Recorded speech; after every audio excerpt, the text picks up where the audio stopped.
Good morning, my loves. Happy Friday. Friday Ascension update, and it's Friday the 13th. Woo! Lucky for everyone. It's funny actually, isn't it, as we've moved through the years of the third dimension, how particularly sacred days, or even the way that calendars are set up and the year, the solar year, the lunar year, all of the other aspects of it have been distorted. And so today is a very special day energetically, and my good friend Claire Taylor says it's a day where everybody books in with her for a treatment and has a fear release. So if you are kind of coming out the other side of the 1212 portal, which we had yesterday, which was incredibly powerful, it's like the opening. It's the opening of the curtains onto the downloads of the Christ light, which are coming in from so many cosmic sources. It would be somewhat pointless to actually kind of identify them and write them all down, although I'm sure somebody will. And so naturally, when we receive light, when all of this stuff comes in, when we begin to upgrade, when we step into the agreed energy bandwidth and frequency, anything that is not meant to be within our bodies and our fields will come up, and certain days have a tendency to trigger that. So imbued into our psychology, into our psyche, into our kind of the cells of our body that we've been born with, but also are hereditary on some level, is a fear of certain days, certain dates. And originally this particular date, the 13th, Friday the 13th, was revered. It's sacred, it's a day of magic, but for some reason somebody somewhere decided it was going to be unlucky. So a lot of fear comes up naturally with that. It's something that we are all learning to navigate, learning to process, and we have our human responses, almost like the kind of the rabbit in the headlight kind of effect, where something comes up and we freeze until we analyze what it is that's going on within our bodies and our fields. So Mr. Crow, he's always chirps in, doesn't he? And between now and the December Solstice is a particularly poignant and powerful time. I know you're probably listening to me and thinking, well, hasn't this entire year just been one kind of like Powerball of incessant upgrades and physical upheavals, giving things up, whether we're ready to like leave them or not, or simply navigating, owning our sovereignty, our mastery, our physicality in this new higher frequency, which is essentially what this year has been about. As we draw to the close, as we draw to the end of December, post solstice, moving into January, we will suddenly be presented with a very different platform of energy. The whole of this year has been about adapting ourselves physically to live at a higher frequency. So we were born into the third dimension with the bodies that we are currently occupying, unless you're a walk-in, or you were born around 2012 or afterwards. And so those bodies have had to adapt more so than the newer versions, because when you were born into 3D, you adapted and you were designed to function within that bandwidth of energy. Solid, dense, hands-on experiences. You can taste, you can touch, you can reach out, you can hold physical things like crystals. The world around you is solid. So the bodies, our bodies and our minds and everything else, reduced to 7 chakras at the fall of Atlantis, have been navigating for the last 10,000 years the very, very physical experience of our planet. And now our bodies are all receiving the message that we are undergoing incredible change. So all of this light is now coming in. The portal was open last night. I did a wonderful workshop with Alice Heath, and we first of all activated our Jupiter solar bodies, which enable the ability, it gives us more ability to hold the light frequencies with less kind of stress upon the self, and then travelled to the great central sun to open the gateways, which have been happening on many different levels with many different groups of light workers, to begin or just to welcome the downpouring of the cosmic Christ light into our reality. So as you're listening to me today, tomorrow, whenever you catch up with this Ascension update, you will be receiving this incredible mixture, this accumulation of some of the highest, the finest and the brightest vibrations and frequencies in the whole universe, which is amazing. We get this every year. Okay, we get all of the portal dates throughout the year. We get the 3/3s, the 4/4s, the equinoxes, the solstices, we get the supermoons, we get eclipse season, we get Lionsgate, I mean the list goes on. As soon as you think you've recovered from one, you've got another, until the point where this year and the previous year, all of these dates just merge together into one huge, vast, perpetual rolling upgrade. So by the time that we get to, or the idea is by the time we get to this time of year, we've done what we need to do, or we are still in the process or coming to the end of doing what we need to do, to release, to evolve, to adapt, to become higher versions of ourselves on a conscious, spiritual and physical level. That's what it's been all about. Those of us that have really struggled physically this year is because our physical bodies are telling us that the frequency that we've agreed to and the frequency that we wish or intend to vibrate at is higher than we are holding. So naturally we have to drop density to move into that state. That goes hand in hand with what we regard as physical illnesses. I mean, like, you know, there's so many different schools of thought rolling around on this planet due to the previous programming of our allopathic medicine, kind of in all of that rolling throughout the whole of society. And what I've seen very clearly, particularly over the last 4 years or so, is that our bodies, when they need to release and when they need to detoxify, they will have an agreement to take on whatever is, you know, currently the illness, and remove all of the density quite unceremoniously from the cells of our body, from the nervous system, from the brain, from the bones, from the blood, every aspect of that. And in many cases that forces changes of habit.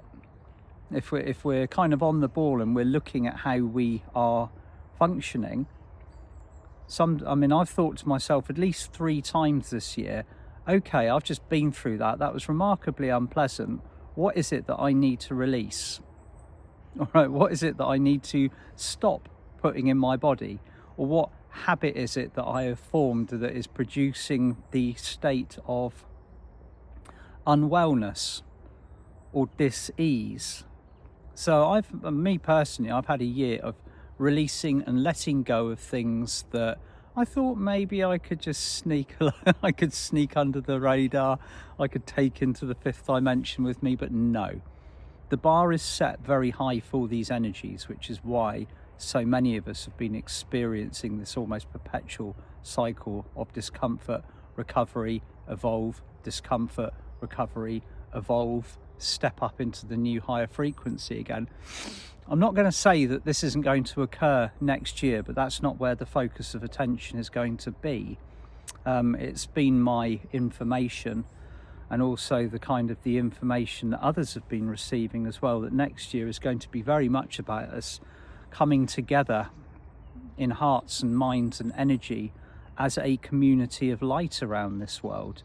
And we discussed this in the event last night. How are we looking at the world around us? Are we seeing it as a collective reflection of our internal shadows that are all being presented, or are we seeing it as the enemy trying to kind of like, you know, disrupt our lives or make everything incredibly unpleasant and difficult for us? I do feel, and I put my hand on my heart because I've done this myself on regular occasions, that we've kind of begun to regard the 3D matrix as the enemy that's kind of like in a standalone position where it is trying to make our lives difficult. It's going out of our way to stop us doing this, or we, you know, like it's against the process of spiritual evolvement. It wants everybody to be vibrating at a lower dense frequency because it's scared for its own survival. In many cases, that is, you know, on one level that is the truth, but on the other level we have to also bear responsibility for the fact that we have willingly co-created and participated in this whole school that we have been living, evolving in, reincarnating in, surviving in for thousands and thousands of years now. And due to the light coming and due to the intensity, the incessant downpourings that have been continuing since 2013 onwards, we've now got to the point where every single shadow within the collective and the individual is being revealed, and it is being reflected in our societies around us. And this was a very interesting point that Alice made last night as she channeled a live talk earlier on this week, that all of these institutions, all these setups, all these bodies of, you know, of people on this world seeking to control and bring everything back down to a frequency, they are just simply a part of our projected process that we are all watching and becoming very much more privy to, rather than it all just rolling around in the background unnoticed as we live our lives as we used to do. So that is where we're going next year. We are beginning to look collectively at the solutions that we need to be applying to our lives, both again individually and as a group of souls together, achieving a higher way of being and living, that we can't do it individually. That's not what the game plan is. Okay, when we started dipping into, I mean, this began in February 2020 when the beacon begun to flash from the naval chakra of every single person living on this world. The naval chakra is one of the original 12 Ascension chakras that were kind of given back to us in 2014 as the frequency began to rise, the Atlantean Ascension chakra system. And the navel kind of confused me for a little bit. It's between the sacral and the solar plexus, obviously in the hara area, and a very powerful bright orange radiant chakra that used to be regarded as the chakra of oneness during Atlantean times. And to me, it didn't really seem to be doing very much. It was just like, yeah, okay, we've got this new chakra. It's the one physical chakra within the body that was actually available, whereas the rest of them are transcendent. So the navel chakra only began to kind of reveal its destination in February 2020, when this amazing pulse of frequent orange light began to shine out on it, like beaconing. And I noticed that each of these navel chakras was speaking to other navel chakras all around the world. And it was at that point that everything began to change, and it began to change so rapidly that it took a form that none of us were expecting. Change had to come in a way that people were not expecting in order for it to be effective, and that is still the case to this day. So the navel chakra contains the Atlantean Ascension gold print, which is a community gold print for the future of existing in the fifth dimensional frequency on this planet. And we all have this within us. We all have the data, the coding, the collective aspects of what we are going to be adding to this as we progress through our ascension pathway. and it's all within us. So this particular 12 months that we're moving into next year, I mean, we don't know where we're going yet. That picture hasn't been drawn. We draw that as we go along. We're the artists, we're the ones with the toolboxes that make the decisions, the boots on the ground. We're very strongly guided, and it's a little bit like when you go bowling and you're crap at bowling, and you've got the barriers up kind of thing. Well, there's only so far that we can go with our own decisions before there is basically a barrier there to say no, that's the wrong direction. So essentially we're building, or we're free building, to a plan that has been pre-designated and will utterly change energetically the world that we exist in at the moment. I've tuned in many times to what the future looks like, the golden future. You know, it might seem like an impossible dream at the moment, with the way that the collective reality is kind of churning away on this world. But we've hit the golden ratio. If we haven't hit the golden ratio, we're going to be doing it very soon, where we've got 50% of awakened and 50% of unawakened on this planet. And that is the point that the energy chooses the highest pathway. It's not going to be kind of like rolling around in the court. It's only been recently that this huge jump in consciousness has occurred. Okay, so at the beginning of this year, in February, say, for example, it was at 37%, which is still incredibly high, don't get me wrong. But by the end of the year, the target for the solstice, or maybe a little bit afterwards, is 50-50, the golden ratio. So when you've got half of the people on this planet who are starting to function and think and act like awakened beings, that's when everything changes. The collective reality begins to change simply because of weight in numbers. And the old reality begins to shift and transform to match the collective projections of reality that the awakened are placing into the field. So of course there's going to be people that are still resistant to this. They're going to be playing catch up. There's going to be there's going to be this, I should think, more heightened attempts to create division or lack of unity, because that still exists within us as a shadow. And until that has been dealt with by everybody, until that has been looked at, until it has been healed, until we have all collectively learned to be loving to ourselves and therefore to others, that's going to perpetuate as a cycle. And it will eventually get to the point where, yeah, it's there, but it's a little bit out of our peripheral. It's a distant memory. It's not affecting us anymore, until eventually it becomes something that we watch in the halls of Amenti and kind of go, oh, did we really do that? Many years into the future.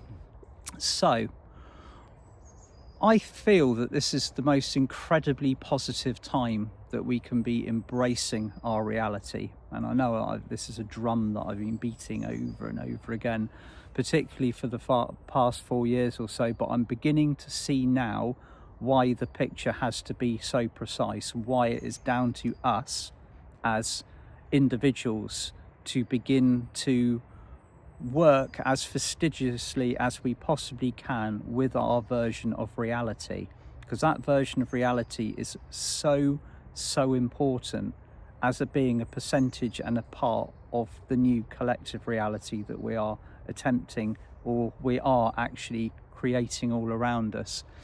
So onwards and upwards, my lovelies.